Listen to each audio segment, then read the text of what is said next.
Maaari na kayong umupo. Nandito tayong lahat sa pag-ukom ng kaso ni Marifi de la Vega laban kay Earl Grey del Castillo sa kasong pagpatay. Handa na ba ang prosecution? Opo, Your Honor. Handa na ba ang defense? Opo, Your Honor. Pakinggan natin ang pahayag ng prosecution. Salamat, Your Honor. Ako si Arian Dagohoy, kumakatawan para sa nakasasakdal na si Marifi de la Vega. Nirerepresenta ang batas. Ngayong araw ay maririnig niyo kung paano inakusahan ni Jessa Puyao na si Early Grey na siya ay pumatay sa ina ni Pearlie Tumalta. Iminungkahi namin ang husgang guilty. Pakinggan natin ang pahayag ng attorney.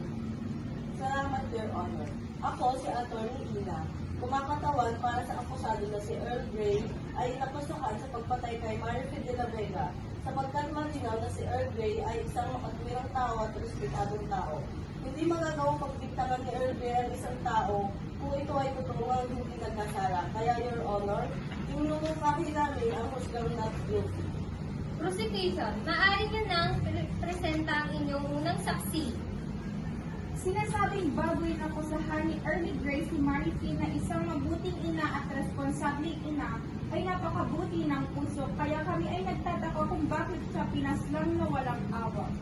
Bini-bini, tumayo ka at itaas ang iyong kanang kamay at manumpa.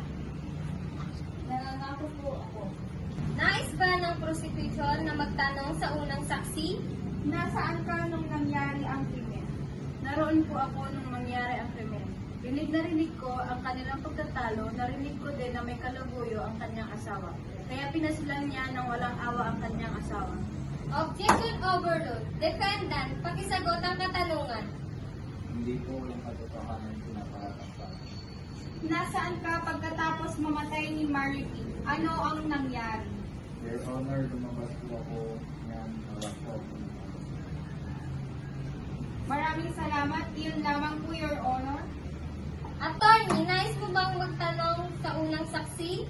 Opo, Your Honor. Kung naroon ka nga pagkatapos mamatay ni Marifi, bakit sabi ng guard ay wala silang nalatgan doon? Nagsisinungaling ka ba ngayon? Objection, Your Honor. Objection overruled. Witness, pakisagot ang katanungan. Walang katotohanan. Yun lamang po, Your Honor. Attorney, may nais ka pa bang itanong? Kung wala kang kasalanan, bakit may bahid ng dugo ang nakita namin kutsilyo sa loob ng room at may dugo mo din bahid sa aming pag-examine? May harap pa ba kayong saksi?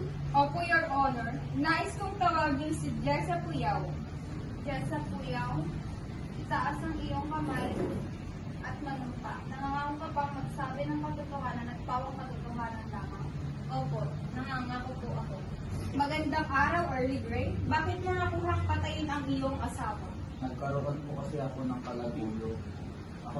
Ako na mismo ang susuko sa batas dahil alam kong ako yung patay. Yun lamang po, Your Honor. Sa haba ng paglilitis, napatunayan na ikaw, Early Grey, ay nagkasala sa pagpatay sa iyong asawa. Kaya pinapatawan ka ng pagkakakulong habang buhay. Ikaw ay